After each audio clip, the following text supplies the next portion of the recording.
બનાસકાંઠાના થરાદ પંથકમાં દારૂની હેરાફેરી અટકાવવા માટે એલસીબી ટીમે એક મોટી સફળતા હાંસલ કરી છે। પોલીસે ફિલ્મી ઢબે પીછો કરીને એક મારુતિ બ્રેઝા કારમાંથી 2115 બોટલ વિદેશી દારૂ અને બિયરનો જથ્થો જપ્ત કર્યો છે।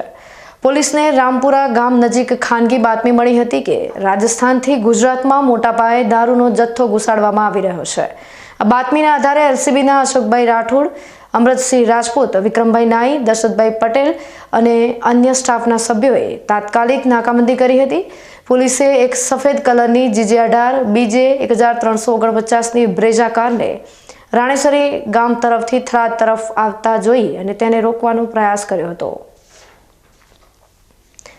જોકે કારના ચાલકે વાહન ભગાવી મૂક્યું। આ દરમિયાન દારૂ ભરેલી ગાડીને એસ્કોર્ટ કરી રહેલ એક સ્કોર્પિયો કારે પોલીસના વાહનને ટક્કર મારીને દારૂ તસ્કરોને ભગાવવાનો પ્રયાસ કર્યો હતો।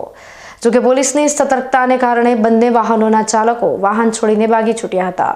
પોલીસે બ્રેઝા કારમાંથી કુલ ₹5,23,673ની કિંમતનો દારૂનો જથ્થો જપ્ત કર્યો છે। આ દારૂ ઉપરાંત ₹5 લાખની કિંમતની બ્રેઝા કાર પણ કબજે કરવામાં આવી છે। આમ કુલ ₹10,23,673નો મુદ્દામાલ જપ્ત થયો છે। પોલીસે બંને ફરાર આરોપીઓ સામે ગુનો નોંધીને તેમને પકડવા માટે વધુ તપાસ હાથ ધરી છે।